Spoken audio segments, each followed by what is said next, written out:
के सैनिक भारत में क्यों उतरे हैं और बौखलाए हुए चाइना ने अब जापान के 40 कंपनियों के ऊपर बैन क्यों लगा दिया है। भारत और जापान मिलकर ऐसा क्या कर रहे हैं। जियोपॉलिटिक्स में बहुत कुछ चल रहा है, हमेशा की तरह जानने को मिलेगा बहुत कुछ। आइए जानते हैं इन खबरों को विस्तार से। एक मैप देख रहे हैं, इस मैप में अगर हम जापान को डालें तो भारत की जमीन का लगभग इतना हिस्सा होगा। अब आप इससे समझ सकते हैं कि जापान से की तुलना में भारत कितना बड़ा है, लेकिन इनके बावजूद भारत और जापान की साझेदारी ये जोर शोर से चल रही है और भविष्य की एक तैयारी के साथ चल रही है। कारण क्या है? कारण ये है कि जापान ने एक बार फिर से अपना वही पुराना रूप इस्तेमाल करना शुरू कर दिया है और इसका असर देखिए। अब लोग ये बोल रहे हैं कि जापान फिर से उसी फॉर्म में आ रहा है। ये एक खतरा तो नहीं है दुनिया के लिए। अब इससे डर क्यों रहे हैं?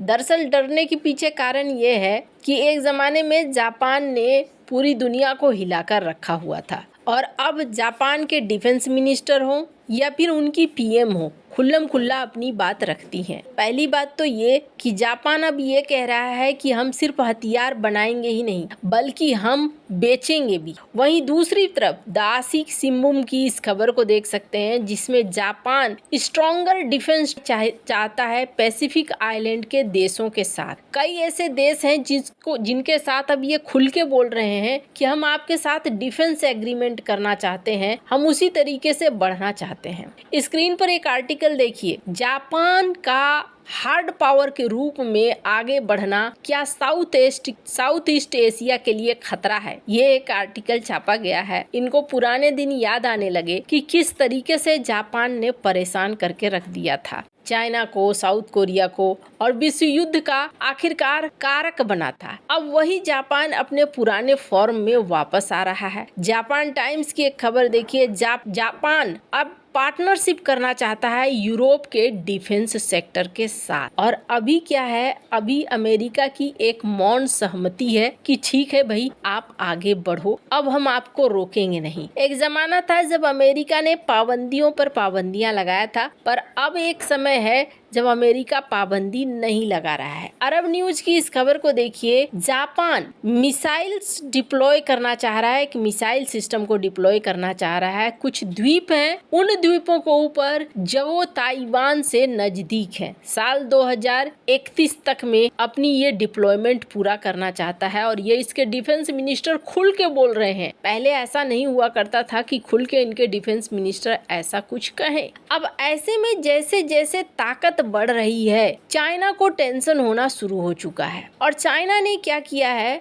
अभी 40 कंपनियों को कोई भी डिफेंस के इक्विपमेंट कंपोनेंट देने से मना कर दिया है। ये बड़ी लिस्ट है जो चाइना के डर को भी दिखा रहा है। चाइना ये सोचता था कि जापान पुराने तरीके से रहेगा, लेकिन जापान बहुत तेजी से डिफेंस के सेक्टर को अपग्रेड कर रहा है। अब एक मौका है। बहुत सारे लोग कहेंगे, जैसे कि स्क्रीन पर एक ग्राफ देख रहे हैं, स्टीव हेनके ने ये ग्राफ शो किया और स्टीव हेनके ने कहा कि देखो भारत और जापान में अंतर क्या है। जापान साल 2024 में 111 पॉइंट के साथ वहीं रह गया, लेकिन पर कैपिटा इंडेक्स के साथ वहीं रह गया, लेकिन भारत ने एक ऊंची छलांग लगा दी, क्योंकि भारत ने अमेरिका की बात नहीं मानी और अमेरिका जब दबाव दे रहा था तो भारत ने कई देशों के साथ एग्रीमेंट किए, लेकिन जापान ने कई देशों के साथ एग्रीमेंट करने में भूल कर दी। वैसे आपको बता दूं, एक आर्टिकल देखिए, आपको लगेगा ये क्या, जापान के पीएम क्या बौखला गए हैं, बौरा गए हैं, आखिरकार ऐसा क्यों कर रहे हैं। जापान के मिनिस्टर इस वक्त कह रहे हैं, ये ट्रेड मिनिस्टर है आकाजावा ये कह रहे हैं कि लुटनिक, हमें जो व्यापार एग्रीमेंट हमने फाइनल किया था उसके तहत हम हर तरीके से तैयार हैं। सुप्रीम कोर्ट का फैसला आ चुका है, उसके बाद ये कह रहे हैं कि तुम्हारे मेरे बीच में जो डील हुई थी हम उस डील के लिए तैयार हैं, टेंशन मत लो। बहुत सारे लोग कहेंगे जापान को रीढ़ की हड्डी नहीं है, जापान को सीधे कह देना चाहिए सुप्रीम कोर्ट को। राजनीति में ऐसा नहीं चलता है। आप अगर समय और सामने वाले देश की महत्ता को नहीं समझते हैं, कूटनीति इसे ही कहते हैं, तो अगर आप कूटनीति में सफल नहीं होंगे तो आपको कूट दिया जाएगा।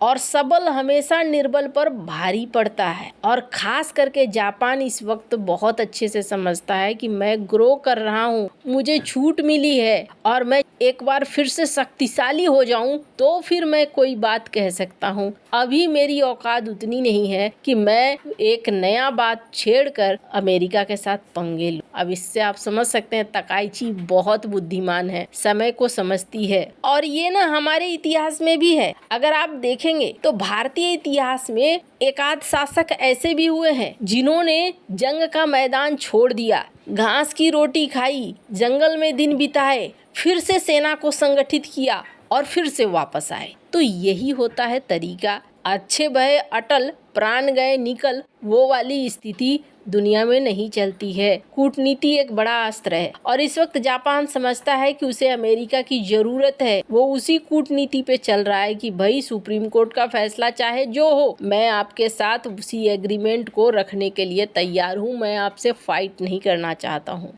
खैर, अब इस जापान और भारत के बीच में क्या हो रहा है? पहली बात तो ये, उत्तर प्रदेश के मुख्यमंत्री योगी जी सिंगापुर और जापान की यात्रा के लिए निकले हैं और यहाँ पर इन्वेस्टमेंट की बात हो रही है, जहाँ माना जा रहा है कि जापान और सिंगापुर दोनों ही तरफ से बड़े इन्वेस्टमेंट भारत में आने हैं। उत्तर प्रदेश मुख्यमंत्री उत्तर प्रदेश के लिए आगे बढ़ रहे हैं कि उत्तर प्रदेश में ये इन्वेस्टमेंट आए। भारत अपने लेवल पर, कई लेवल पर जापान के साथ इन्वेस्टमेंट कर रहा है। जापान की बड़ी बैंक ने भारत के अंदर $9 बिलियन के इन्वेस्टमेंट की घोषणा की है। 10 ट्रिलियन येन लगाने वाला है जापान और उसकी शुरुआत भी अब होती हुई दिख रही है। हाल ही में डॉक्टर एस जयशंकर और जापान के एफएम के बीच में बातचीत हुई, जिसमें जापान के एफएम ने साफ साफ कहा कि हम चाहते हैं कि लंबी दूरी तक हम आगे बढ़ें और उस तरीके के सहयोग हम विकसित कर रहे हैं। और ये सहयोग सिर्फ इकोनॉमिक नहीं है। स्क्रीन पर एक वीडियो देख रहे हैं आप। जापान और भारत सैन्य तौर पर भी एक्सरसाइजेज कर रहे हैं, अभ्यास कर रहे हैं, युद्धाभ्यास कर रहे हैं और ये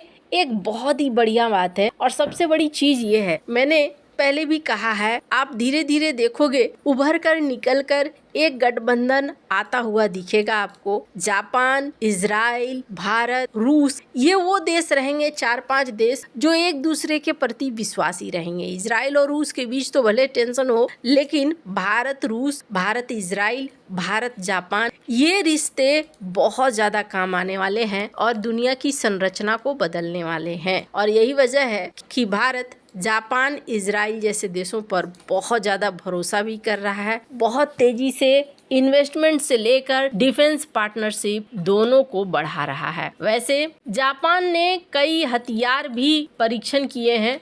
स्क्रीन पर आप देख सकते हैं, इस हथियार को लेकर भी बातचीत हुई, जिसमें कहा जा रहा है कि जापान ने एक इम्पॉसिबल वीपन का परीक्षण किया है जो किसी चीज को भी बर्बाद कर सकता है। ये लेजर वीपन है। तो मैंने पहले भी कहा है, जापान ऐसा देश है जिसके पास प्रतिभा की कमी नहीं है और भारत यूं ही साथ नहीं चल रहा है। आपको क्या लगता है इन सब मामले में? आपकी क्या राय है? कमेंट कर जरूर बताएं। जल्द मिलते हैं अगले वीडियो में नई खबर के साथ।